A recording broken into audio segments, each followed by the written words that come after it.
그러면 한국인한테 밥이 뭘까요? 그냥 뭐 배 채우는 한 끼 식사? 절대 아니죠. 오늘 이 밥이라는 키워드 하나로 한식의 영혼을 한번 제대로 파헤쳐 보려고 합니다. 우리가 매일 먹는 이 밥에 대체 어떤 놀라운 이야기가 숨어 있는지 같이 한번 그 깊은 속으로 들어가 보시죠. 나는 내가 전통 한식을 안다고 생각했다. 근데 그게 아니었다. 오늘의 이야기는 바로 이 한 문장에서 시작돼요. 내가 전통이라고 철석같이 믿었던 게 사실은 완전 다른 모습일 수 있다? 바로 그 의심. 그게 오늘 이야기의 출발점입니다. 자, 그럼 첫 번째 장으로 넘어가 볼까요? 진짜 한식을 찾아서 우리가 당연하게 생각했던 것들 뒤에 뭐가 숨어 있는지 한번 보시죠. 이야기의 시작은 서울 인사동에 있는 꽤 유명한 한정식 집이었대요. 당연히 막 상다리가 부러지게 쫙 깔리는 그런 밥상을 기대했겠죠? 근데 막상 나온 건 서양식 레스토랑처럼 코스 요리였던 거예요. 우리가 생각하는 그 한상 차림은 찾아볼 수도 없었죠. 바로 이 어색한 경험이 그럼 진짜 한식은 뭐지? 하는 아주 근본적인 질문을 던지게 만든 겁니다. 그러니까요. 진짜 한국 음식의 뿌리, 그 근본은 뭘까요? 지금 우리가 보고 먹는 게 아니라 그 원형은 도대체 어떤 모습이었을까요? 자, 이제 이 질문에 대한 답을 찾아서 시간을 한번 쭉 거슬러 올라가 보겠습니다. 두 번째 장입니다.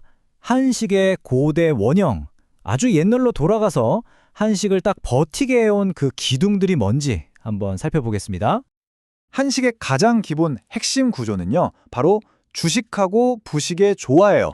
그러니까 밥을 딱 중심으로 두고 국이랑 여러 반찬들이 싹 어우러지는 거죠. 이 기본 틀이 수천 년 동안 우리 식문화를 지탱해온 진짜 근본 원리라고 할 수 있습니다. 여기서 이제 한식의 핵심 개념이 나오죠. 바로 주식과 부식. 주식은 뭐냐면 쌀이나 보리 같은 곡물로 만든 밥이고요. 부식은 이 밥맛을 더 좋게 만들어주는 국, 김치, 고기 같은 반찬들인 거죠. 진짜 중요한 건 모든 반찬이 오로지 이 밥을 더 맛있게 먹기 위해 존재한다는 거예요. 이 주부식 시스템이야말로 한식이 전 세계 다른 음식들과 구별되는 가장 독특한 점이라고 할 수 있죠. 자, 여기서 우리가 흔히 갖고 있는 편견 하나를 좀 깨고 가야겠습니다. 우리 민족의 원래 채식 위주였다? 사실과는 좀 달라요. 고대 한국인들은요, 고기를 엄청 즐겨 먹던 민족이었습니다. 심지어 오늘날 우리가 먹는 불고기의 원조라고 할 수 있는 맥적이라는 고구려 시대 구이 요리도 있었을 정도니까요. 이거야말로 아주 확실한 증거죠. 자, 이제 시대를 좀 더 옮겨서 고려 시대로 가보겠습니다. 외부의 영향이 우리 식문화를 완전히 뒤바꿔 놓은 아주 결정적인 순간을 맞이하게 됩니다. 고려 시대에는 불교 영향 때문에 채식 문화가 꽤 강했거든요. 그런데 몽골과의 만남이 이 흐름을 180도 바꿔놓습니다. 잠시 좀 주춤했던 우리 민족의 육식 DNA가 다시 화려하게 부활한 거죠.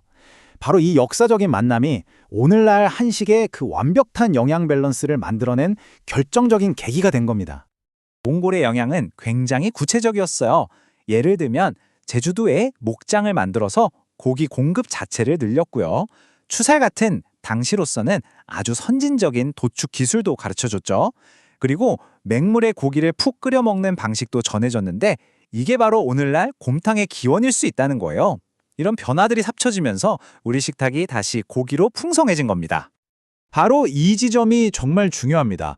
원래 우리가 가지고 있던 탄탄한 채식 기반 위에 몽골의 영향으로 다시 살아난 육식 문화가 딱 결합된 거예요. 식물성이랑 동물성 영향이 완벽하게 균형을 이루는 거죠.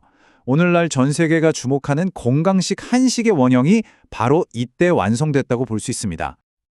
자, 이번엔 조선시대로 가볼까요? 현대 한식의 정체성을 결정지었다고 해도 과언이 아닌 정말 드라마틱한 사건을 한번 보시겠습니다. 화면에 보이는 두 김치 한번 보세요. 왼쪽은 고추가 들어오기 전에 소금으로만 담근 하얀 백김치예요. 오른쪽은 우리한테 너무나 익숙한 그 빨간 김치고요. 색깔부터 맛, 향까지 완전히 다른 음식이죠. 이 엄청난 차이를 만들어낸 단 하나의 재료. 바로 그게 한식의 엄청난 혁명을 가져왔습니다. 그 주인공, 바로 고추입니다. 조선 후기에 들어온 이 작은 식물 하나가 한국 음식의 판도를 그냥 완전히 바꿔버렸어요. 그전까지는 소금이나 장으로 맛을 내는 담백한 맛, 담백미의 시대였다면 고추가 들어온 이후로는 맵고 칼칼하면서도 아주 복잡한 풍미의 시대가 열린 거죠. 진짜 놀라운 건 한식의 아이콘인 이 빨간 김치의 역사가 사실 몇백 년밖에 안 됐다는 거예요. 자, 5번째 장입니다. 한식의 영혼. 이제 역사적인 흐름을 넘어서 한식의 가장 깊은 곳에 있는 철학을 한번 들여다볼 시간입니다. 한식 전체를 꿰뚫는 핵심 철학이 있다면 그건 바로 약식동원입니다. 들어보셨죠? 음식과 약은 그 근원이 같다는 뜻이에요. 단순히 배만 채우는 게 아니라 음식을 통해서 우리 몸의 건강과 조화를 지키려고 했던 우리 조상들의 지혜가 여기에 고스란히 담겨 있는 거죠. 근데 이게 그냥 옛날 이야기가 아니에요.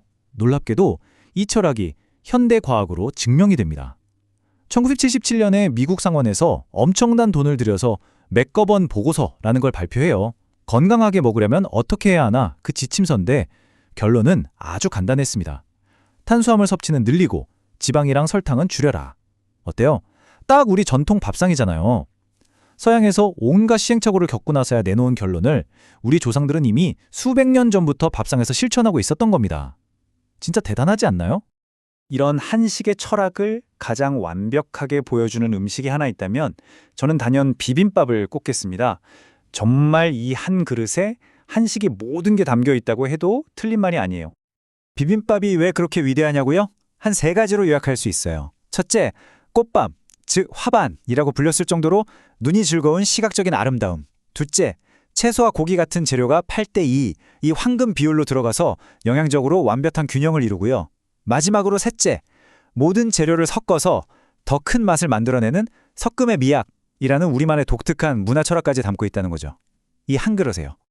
자, 6번째 장, 위기에 처한 전통입니다. 이렇게 긴 여정을 거쳐 다시 현재로 돌아왔는데요. 안타깝게도 이 찬란한 우리의 유산이 지금 가장 큰 도전에 직면해 있습니다. 1960년대 이후부터였죠.